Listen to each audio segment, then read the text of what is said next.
Ever wondered why a professional gambler like me stays silent about the very thing that made me successful? I have spent years making money from gambling, but today I'm going to reveal why I don't talk much about it and why I never promoted it as a path to success. I know many people aspire to become gamblers, dreaming of the lifestyle of someone who makes a living from gambling. Some wish they become pro poker players. Others wish to beat the casinos on blackjack, and many wish to bet on sports as their full-time job. People expect quick wins and make easy money by clicking buttons or flipping cards. I know it because 25 years ago, I wished for all that too. And I did all that for almost 10 years. So, let me start with the story of how I ended up as a professional gambler in my 20s. My love for gambling began when I was very young. Gambling has run into my family, as both my dad and my uncle had been gambling their entire life. I grew up hearing of lottery draws and playing cards. In fact, my uncle taught me how to play cards by the time I started school. I still remember him sitting down with me and explaining the pinnacle card game to me. Along with Xeri, a very popular card game in Greece, those were the first games I learned playing cards. At that time, I didn't know anything about strategies or that people were making money playing cards. But that was my first contact with holding cards in my hands. Over time, I was taught to play other card games, Bourlotte, which is the Greek version of the French belote, and Biriba, the Greek version of an Italian rummy card game called Pinacola. My dad used to play Bourlotte every night with his colleagues in summer. As an 8 or a 9-year-old kid, I was sitting next to him those nights by the sea, watching how they played the game. It's not a surprise that I ended up carrying a deck of cards wherever I went. Of course, people didn't want to play with me. I don't know if they did that because they didn't see card games a good hobby for a small kid like me, or because they didn't expect me to be any good and waste their time. A funny story I remember took place when my dad was stationed in a small village away from our hometown. I was spending my summers with him, and I used to follow him wherever he went, even during work hours. So I was a regular in my dad's job, and I got to know his colleagues very well. One morning, one of them saw me walking around in the office and told me, "Hey, little Jim, now I would play with you, if only you had a deck of cards with you." To his surprise, I did hold the deck of cards with me behind my back. I don't recall if we ended up playing together that morning during his work day, but now, as a 45-year-old dad, I wouldn't consider it a good sign if I met an 8-year-old kid with a deck of cards in his hands at all times. By then, I considered card games a fascinating escape from board games, which all other kids played with. Monopoly was the best board game for me, as there was competition and, most importantly, fake money. And that's when things took a turn, as I discovered a couple of games where people could make money. Those were called 21 and 31 in Greece, resembling a bit the game of Blackjack. On New Year's Eve, my uncle, my dad, and other family members sat around and played those card games with real money. I was hooked. I were joining these games risking my pocket money, and I was thrilled to win. I was still in elementary school at that time. Suddenly, I didn't see the point of playing any other card game that didn't involve money. Years went by, and I found myself studying chemical engineering in my hometown's university. At that time, I have heard of a famous Greek card player who was making a living playing blackjack in casinos. Wow, I thought, people are making a career playing card games. No more waiting for New Year's Eve to beat my family members over our traditional game night. That was back in 2000. Internet was still in its first steps, and I was an early adopter since 1995. As the Greek player didn't reveal any gambling secrets in his interviews, I set out to find out how to win in blackjack myself. I'm one of those people who say, if others can do it, so can I. Or at least that's how I thought in my 20s when taking risks is the correct strategy. So I learned about card counting and practiced at home for weeks, waiting to become 23 so that I could enter the casinos. Once I set my foot in casinos, my gambling career has just begun. And I dropped out of my chemical engineering studies as I began making more money than what engineers were making out of university. The following 10 years, I was barred from the local casinos. I discovered sports trading, which is how I made a living from betting on sports for 3 years. And I played poker full-time for 4 more years, one after the other. All in all, I was making a living from gambling for a decade. That's what a professional gambler is, having no other source of income apart from gambling. That's how I understand it. So why did I quit gambling and stop talking about it? By the time I was playing poker, one of my websites became a bit popular. I had already been publishing websites, having been an early adopter of the internet. I had also begun making money from my blog, where I only talked about gambling, since that's what I did all day. Fast forward a couple of years, and I began making money in my sleep from those websites, thanks to advertising. That was a surprise for me. As a professional gambler, by the time I sat down my computer, I would stop making any money. Gambling was trading time for money. Gambling had been an active income stream, and I was just about to discover semi-passive income. Now it's 2024, and I cannot even think of going back to gambling full-time to make a living. I'm spoiled by web publishing and solo entrepreneurship. But gambling has taught me many things that I have applied in entrepreneurship. Both gambling and online entrepreneurship is very competitive markets. People are trying to find imbalances, to find any kind of edge and exploit it. It's the same in blackjack, the same in sports betting, the same in poker, and the same when running a business. Sure, as a businessman, your product offers some kind of value, and customers pay you for that value. But guess what?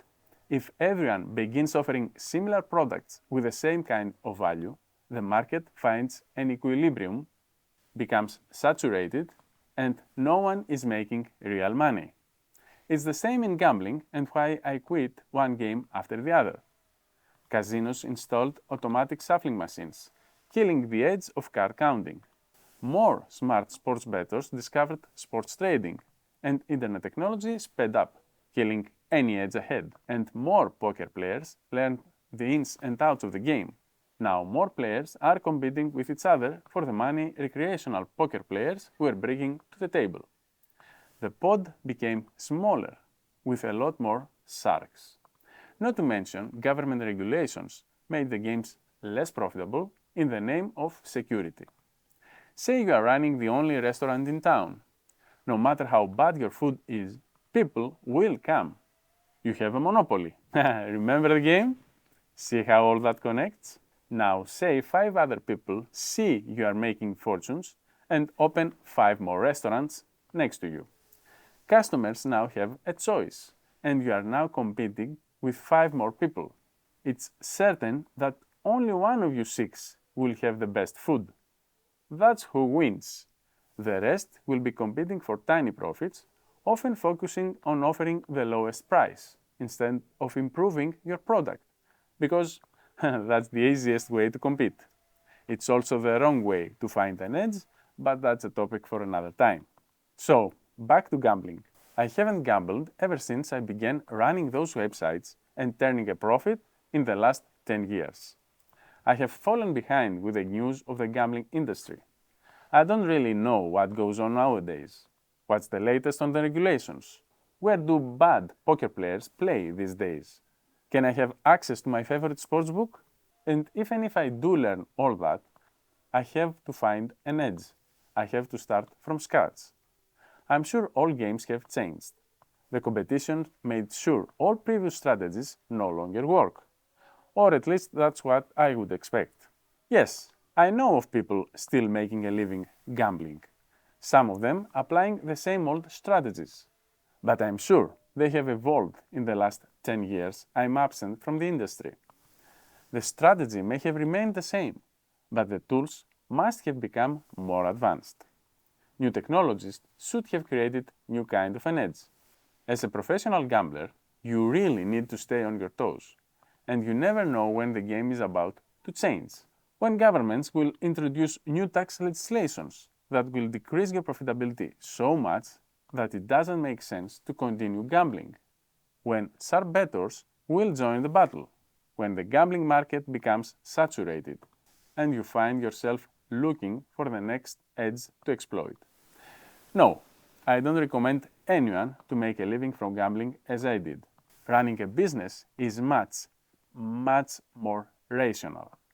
And running any kind of business is much more legit compared to being a professional gambler. Sure, I could begin talking about whatever I learned about gambling in the past.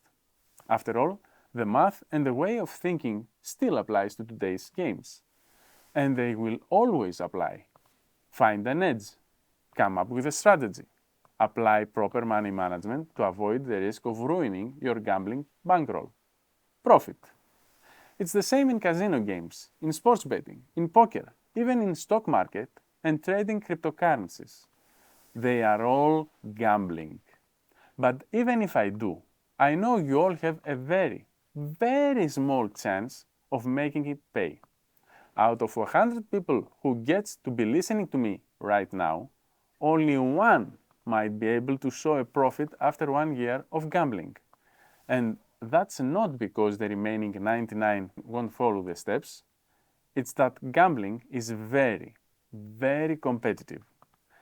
This reminds me of people selling courses online for running a business, for promising to turn you into social media expert, for teaching you how to become a full-time content creator. There is so much advice and educational content out there. But very few people who buy a course actually do the work. And in those industries, successful people are the ones who take action.